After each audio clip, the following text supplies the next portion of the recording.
सभी को राधे राधे फ्रेंड्स। और आई होप आप सब बहुत अच्छे होंगे, खुश होंगे और आप सब स्वस्थ भी होंगे। तो आप सभी के ऊपर कृपा बरस रही होगी राधा रानी जी की और ठाकुर जी की। तो फ्रेंड्स, सबसे बड़ी बात यह है कि आज हम बात करने वाले हैं कि ठाकुर जी का भोग बनाते समय हमें कौन कौन सी सावधानियां रखनी चाहिए, क्योंकि हर घर में तो भोग बनता ही ठाकुर जी के लिए और हर घर में ठाकुर जी की सेवा होती है। और बहुत से लोग जो हैं ठाकुर जी की श्रृंगार सेवा भी करते हैं और भोग सेवा भी करते हैं।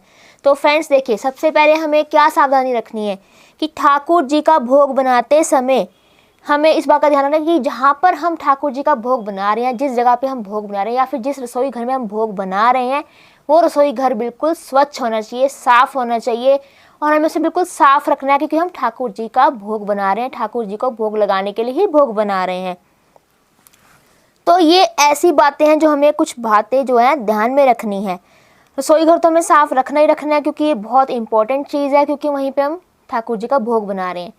तो इसके बाद अब एक बात और आती है कि जिस भी बर्तन में हम भोग बना रहे हैं वो ठाकुर जी के जो बर्तन है, ठाकुर जी के बर्तन में अलग से हमें लगाना चाहिए जिसमें हम भोग बनाएंगे ठाकुर जी का। और उस बर्तन को हमें स्वच्छ रखना है। ऐसा नहीं कि हमने भोग बनाया उसे साइड पर रख दिया और अपने ही बर्तनों के साथ ठाकुर जी के बर्तन भी रख दिए, नहीं। हमें उस बर्तन को अलग रखना है और जैसे यूज़ किया वैसे ही उसे हमें साफ़ करके अलग रख देना है बर्तन को। और बर्तन भी हमें देखकर लेके आने की कौन से बर्तन स्वच्छ है, शुद्ध है ठाकुर जी के भोग बनाने के लिए। और उसके बाद हमें क्या करना है, रसोई घर में जब भी हम बर्तन या फिर जो भी हम बर्तन स्वच्छ करने जाएं, जब भी हम भोग बनाने जाएं रसोई घर में, तो हमें कभी भी रसोई घर में जूता चप्पल नहीं लेकर जाना है। कोशिश तो करें बिल्कुल भी ना लेकर जाएं जूता चप्पल। अगर आपको कोई परेशानी है या कोई आपको समस्या है जूता चप्पल से संबंधित, तो आप एक क्या करें, लक्कड़ की खड़ाऊँ ले लें। उस खड़ाऊँ को उस रसोई घर में अलग रख दें। जब भी आप ठाकुर जी का भोग बनाएं तो उस खड़ाऊँ को पहनकर आप भोग बना सकते हैं। तो ये कुछ ऐसी बातें जो हमें ध्यान रखनी होती हैं। और हमें ठाकुर जी का भोग बनाते समय इस बात का भी ध्यान रखना है कि जो भोग हम बना रहे हैं वो तीखा ना हो या फिर ज़्यादा मिर्ची वाला भोग ना हो, क्योंकि ठाकुर जी को तीखा या मिर्ची वाला भोग पसंद नहीं है, उन्हें उससे कष्ट होता है। हमें तीखा और भोजन ऐसे बनाना भी नहीं चाहिए। चटपटा तो ठाकुर जी को बहुत पसंद है भोग, चटपटा हम बना सकते हैं, पर हमें ज़्यादा मिर्ची वाला भोग नहीं बनाना है। उनको हमें मीठा मीठा प्यारा प्यारा सा भोग देना है।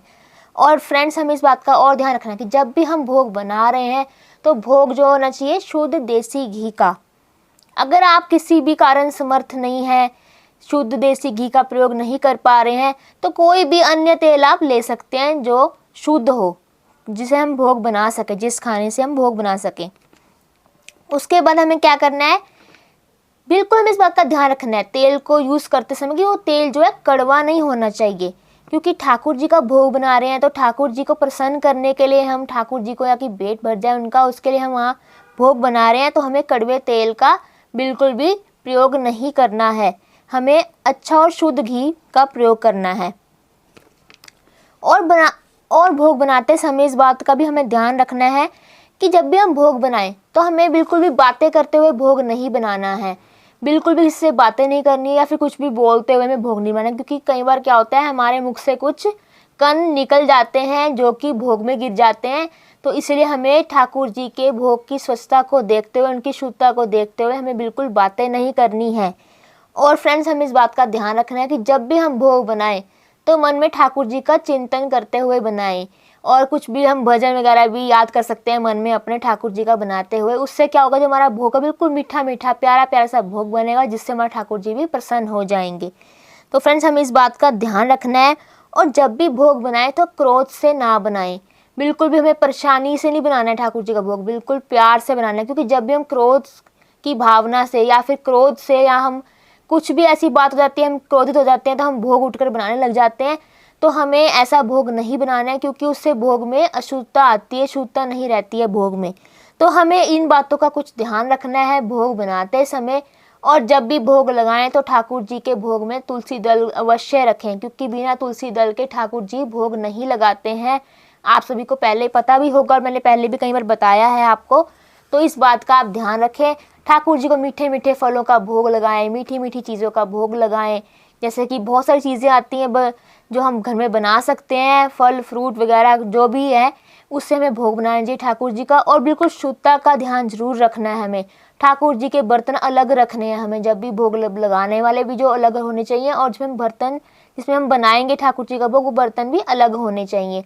और बिल्कुल ध्यान रखना है कि अपने बर्तनों के साथ ठाकुर जी के बर्तन हमें नहीं रखने हैं, उसका भी हमें विशेष ध्यान रखना है।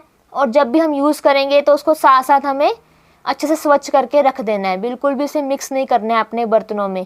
और इस बात का तो बिल्कुल ध्यान रखें कि बिल्कुल मिर्च मसालों का यानी ज़्यादा मिर्च मसालों का प्रयोग ना करें। आप अगर खाते हैं तो खाएं मिर्च मसाले, पर ठाकुर जी के भोग में मिर्च मसाले ज़्यादा प्रयोग ना करें। चटपटा बनाएं ताकि ठाकुर जी को खाने में मज़ा भी आए और ठाकुर जी हमारे खुश हो जाएं खाने के बाद। तो इन बातों का आपको ध्यान रखना है कि ठाकुर जी को हमेशा हमें स्वच्छ और शुद्ध भोग लगाना है। और ठाकुर जी के लिए हमें कोशिश करें तो अलग से ही उनकी हम सुविधाएं का ध्यान रखें कि क्या क्या उन्हें पसंद है, क्या क्या नहीं पसंद है।